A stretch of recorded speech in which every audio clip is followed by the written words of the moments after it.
یہ ایک بہت دلچسپ سوال ہے کہ ہم مہنگی چیزیں کیوں خریدتے ہیں۔ سیل میں چیزیں واقعی سستی ہوتی ہیں یا نہیں، اور کیا ہم خریداری عقل سے کرتے ہیں یا جذبات سے؟ اس موضوع پر بات کرنا ضروری بھی ہے کیونکہ یہ ہماری روزمرہ زندگی سے جڑا ہوا ہے۔ آئیے اس موضوع کو تفصیل سے سمجھتے ہیں۔ مہنگی چیزیں کیوں خریدتے ہیں؟ انسان کی فطرت ہے کہ وہ اپنے آپ کو دوسروں سے بہتر ثابت کرنا چاہتا ہے۔ جب ہم مہنگی چیزیں خریدتے ہیں، تو اکثر اس کے پیچھے یہ خواہش ہوتی ہے کہ لوگ ہمیں کامیاب، امیر اور بااثر سمجھیں۔ مہنگی گاڑیاں، کپڑے، جوتے، موبائل فون یا زیورات صرف ضرورت کے لیے نہیں خریدے جاتے بلکہ یہ ہمارے اسٹیٹس کی علامت بن جاتے ہیں۔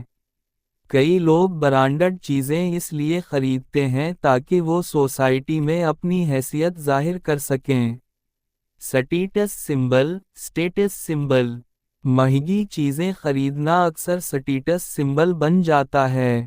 ایک شخص جو لاکھوں روپے کی گھڑی پہنتا ہے یا قیمتی گاڑی چلاتا ہے، اس کی حیثیت معاشرے میں مختلف ہو جاتی ہے۔ لوگ اسے کامیاب اور بااثر سمجھتے ہیں۔ اس لیے کئی بار مہنگی اشیاء کا مقصد صرف ذاتی تسکین نہیں بلکہ سماجی وقار بھی ہوتا ہے۔ آج کے دور میں، اسٹیٹس سمبل ایک نفسیاتی ضرورت بن چکا ہے۔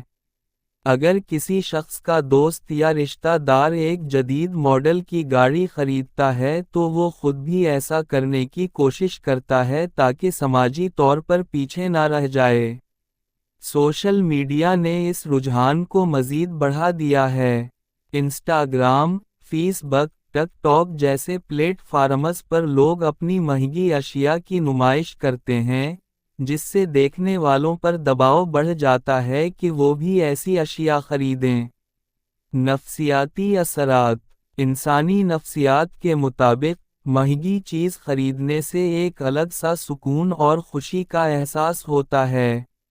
جب کوئی شخص اپنے محنت سے کمائے ہوئے پیسے سے کوئی قیمتی چیز خریدتا ہے تو وہ خود کو کامیاب محسوس کرتا ہے۔ اس خوشی کی ایک وجہ یہ بھی ہے کہ ہمارے دماغ میں یہ تاثر بیٹھا ہوا ہے کہ مہنگی چیز بہتر ہوتی ہے، اس لیے ہم اسے خرید کر مطمئن ہوتے ہیں۔ معیار اور کوالٹی کا یقین۔ ایک بڑی وجہ یہ بھی ہوتی ہے کہ لوگ سمجھتے ہیں کہ مہنگی چیزیں ہمیشہ اچھی کوالٹی کی ہوتی ہیں۔ چاہے وہ کپڑے ہوں، الیکٹرانک آئٹمز ہوں یا گاڑیاں، ہمیں یہ احساس ہوتا ہے کہ جو چیز مہنگی ہے وہ زیادہ پائیدار، بہتر اور دیرپا ہوگی۔ حالانکہ یہ بات ہمیشہ درست نہیں ہوتی، لیکن عمومی خیال یہی ہوتا ہے۔ سیل میں چیزیں واقعی سستی ہوتی ہیں۔ سیل کا نام سنتے ہی لوگ سمجھتے ہیں کہ اب چیزیں سستی ہو گئی ہیں اور یہ خریدنے کا بہترین موقع ہے۔ لیکن کیا واقعی ایسا ہوتا ہے؟ اس کا جواب کچھ حد تک ہاں اور کچھ حد تک نہیں ہے۔ سیل ایک مارکیٹنگ ٹیکنیک۔ سیل کا سب سے بڑا مقصد گاہکوں کی توجہ حاصل کرنا اور زیادہ سے زیادہ مال بیچنا ہوتا ہے۔ کمپنیاں مختلف حکمت عملیاں استعمال کرتی ہیں تاکہ خریدار زیادہ سے زیادہ آئیں اور خریداری کریں۔ اکثر سیل کے دوران وہی پرانی یا زائد مال اشیاء کو کم قیمت میں فروخت کیا جاتا ہے جو سیزن کے لحاظ سے پرانی ہو چکی ہوتی ہیں۔ سیل کا تصور اور نفسیاتی حربے۔ مارکیٹنگ میں سیل ایک طاقتور نفسیاتی ہتھیار ہے۔ کمپنیاں جانتی ہیں کہ discount, flat 50% of, by one گٹ ون فری جیسے الفاظ صارف کے دماغ میں ایک لالچ پیدا کرتے ہیں کہ وہ فوری خریداری کرے۔ قیمت کا جھانسا۔ سیل کا ایک عام حربہ یہ ہے کہ کسی شے کی قیمت پہلے بڑھا دی جاتی ہے، پھر اس پر ڈسکاؤنٹ کا لیبل لگا دیا جاتا ہے۔ مثال کے طور پر، ایک شرٹ جس کی اصل قیمت 2000 روپے ہے، اسے 4000 روپے ظاہر کر کے 50% ڈسکاؤنٹ دے دیا جاتا ہے، تاکہ صارف کو لگے کہ وہ فائدے میں ہے۔ کئی بار ایسا ہوتا ہے کہ سیل سے پہلے اشیاء کی قیمتیں بڑھا دی جاتی ہیں اور پھر ان پر سیل کا ٹیگ لگا کر قیمت کم کر دی جاتی ہے، لیکن وہ اب بھی اپنی اصل قیمت سے زیادہ ہوتی ہیں۔ اس لیے گاہکوں کو لگتا ہے کہ انہیں فائدہ ہو رہا ہے، حالانکہ ایسا نہیں ہوتا۔ سیل کی اصل حقیقت: چند مواقع پر سیل میں واقعی چیزیں سستی ملتی ہیں، خاص طور پر تب جب کمپنیاں اپنا پرانا سٹاک ختم کرنا چاہتی ہیں یا کسی خاص موقع جیسے عید، بلیک فرائیڈے یا نیو ایئر پر سیل لگتی ہے۔ لیکن عام طور پر سیل کا مقصد گاہک کو ترغیب دینا ہوتا ہے کہ وہ چیز کو ضرورت سے زیادہ مقدار میں خریدے۔ کیا ہم خریداری عقل سے کرتے ہیں یا جذبات سے؟ یہ سوال بڑا اہم ہے کیونکہ زیادہ تر لوگ سمجھتے ہیں کہ وہ اپنی عقل سے فیصلہ کرتے ہیں، مگر تحقیق کہتی ہے کہ ہماری زیادہ تر خریداری جذباتی بنیاد پر ہوتی ہے۔ جذبات کا کردار: جب ہم کسی چیز کو دیکھتے ہیں اور وہ ہمیں پسند آ جاتی ہے تو ہمارا دل فوراً چاہتا ہے کہ ہم اسے خرید لیں، چاہے ہمیں اس کی ضرورت ہو یا نہ ہو۔ یہ عمل اتنا تیز ہوتا ہے کہ عقل کو سوچنے کا موقع ہی نہیں ملتا۔ اکثر یہ جذباتی فیصلہ ہوتا ہے، خاص طور پر جب کوئی چیز خوبصورتی سے پیش کی گئی ہو یا اس پر کسی پسندیدہ سیلیبریٹی کی تصویر لگی ہو۔ محدود وقت کی پیشکش کا دباؤ: آج کی رات تک سیل، صرف 2 دن کی آفر، جیسے جملے صارف کو جلد فیصلہ کرنے پر مجبور کرتے ہیں۔ یہ وقت کا دباؤ اکثر غیر ضروری اشیاء کی خریداری کا سبب بنتا ہے۔ معیار اور حقیقی قیمت کا موازنہ: اگر خریدار تحقیق کرے اور قیمتوں کا موازنہ کرے تو بعض اوقات سیل واقعی فائدہ مند ہو سکتی ہے، خاص طور پر جب کوئی کمپنی سیزن کے اختتام پر حقیقی رعایت دیتی ہے۔ لیکن زیادہ تر صورتوں میں یہ صارف کی لاعلمی اور جلد بازی کا فائدہ اٹھانے کا طریقہ ہوتا ہے۔ آن لائن سیل کا دھوکہ: ای-کامرس ویب سائٹس پر دی جانے والی سیل اکثر گمراہ کن ہوتی ہے۔ تصاویر اور وضاحتیں دلکش ہوتی ہیں، لیکن اصل میں جو پراڈکٹ پہنچتی ہے وہ معیار میں کمزور ہو سکتی ہے۔ ریٹرن پالیسی کی پیچیدگی بھی صارف کو نقصان پہنچا سکتی ہے۔ اشتہارات کا اثر: اشتہارات ہمارے ذہن پر بہت اثر انداز ہوتے ہیں۔ ایک خوبصورت اشتہار، دلکش رنگ، موزوں موسیقی اور پرکشش سلوگنز ہمیں جذباتی طور پر مجبور کرتے ہیں کہ ہم اس چیز کو خریدیں۔ اشتہارات جذباتی کمزوریوں کو سمجھ کر بنائے جاتے ہیں تاکہ گاہک جلدی سے فیصلہ کرے۔ عقل اور تجزیہ کہاں رہ جاتا ہے؟ عقل سے خریداری تب ہوتی ہے جب ہم اپنی ضرورت، بجٹ اور قیمت کا تجزیہ کرتے ہیں۔